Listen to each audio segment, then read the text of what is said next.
Dear students, আশা করি তোমরা ভালো আছো।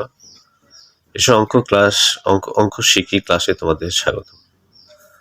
আজকে তোমাদের শেখাবো অন্তস্থ কোণ আর একটা হলো বহিস্থ কোণ।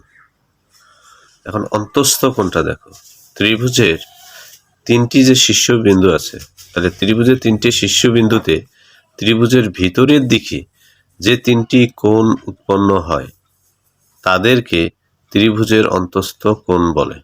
আমি আবার রিপিট করতেছি, দেখো, ত্রিভুজের তিনটি শীর্ষবিন্দুতে ত্রিভুজের ভিতরের দিকে যে তিনটি কোণ উৎপন্ন হয় তাদেরকে ত্রিভুজের অন্তস্থ কোণ বলে, মানে ভিতরের কোণ বলে। অন্তস্থ মানে ভিতর।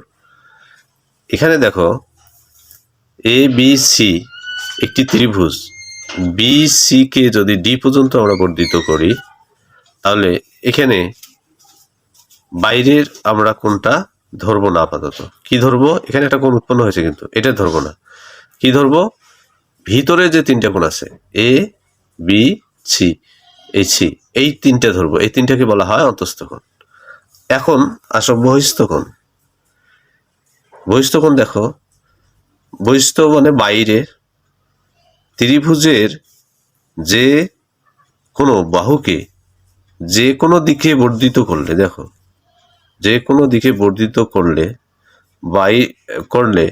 বাইরের দিকে যে কোণ উৎপন্ন হয় তাকে বহিস্থ কোণ বা ত্রিভুজের বহিস্থ কোণ বলে। আমি রিপিট করতেছি, দেখো, ত্রিভুজের যে কোনো বাহুকে যে কোনো দিকে যদি বর্ধিত করে, মানে বাড়া হয়, যেন উপরেরটা বাড়া হয়েছে এখানে, দেখো, তা বাইরের দিকে যে কোণ উৎপন্ন হয়, ভিতরে না বাইরের দিকে, তাকে ত্রিভুজটির বহিস্থ কোণ বলে। এখানে ত্রিভুজ দেখো, এখানেও আছে এ বি, এখানে দেখো সি একটা ত্রিভুজ আছে।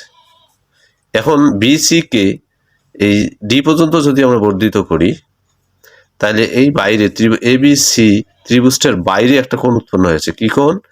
এ সি এবং ডি কোণ। এই কোণটাকে বলা হবে বহিস্থ কোণ। তাহলে আজকে আমরা শিখলাম কি? অন্তস্থ কোণ আর বহিস্থ কোণ। তাহলে ত্রিভুজের অন্তস্থ কোণ আর বহিস্থ কোণ সম্পর্কে আমরা খুব সুন্দরভাবে শিখলাম।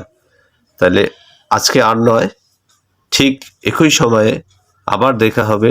সেই পর্যন্ত তোমরা ভালো থাকো, সুস্থ থাকো এবং মনোযোগ দিয়ে ক্লাসগুলো দেখো। এই প্রত্যাশায় আজকের মতো বিদায় নিচ্ছি। আল্লাহ হাফেজ।